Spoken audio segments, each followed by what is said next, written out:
We're going to go over the runner's warm-up today. This is a dynamic exercise that I think is useful for marathoners, triathletes, really any sport that involves running.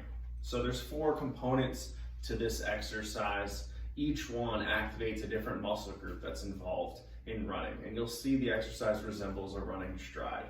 So the first exercise we're going to do is a hip flexion. I'll stand sideways so you can see a little better.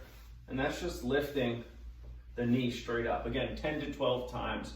We're activating the quad and the hip flexion muscle groups. You'll switch, of course, both sides. You'll notice that as we lift the leg, the opposite leg has to balance while you're doing this. That's also an important part of running. You're only having one foot on the ground at the same time while you run, and so that down leg is responsible as well for balance. So we're using that as well in this dynamic warm-up.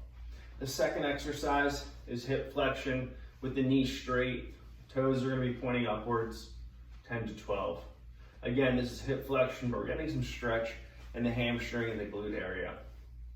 The next exercise is knee flexion and hip extension, just like this, activating the hamstrings and stretching the quad and hip flexors. And then finally, hip extension with the knee straight. This again is stretching the hip flexors, activating the glutes. Then run through the entire cycle all at once, kind of mimicking that run cycle, the whole gait cycle. And this warm-up helps you activate those muscle groups necessary for running.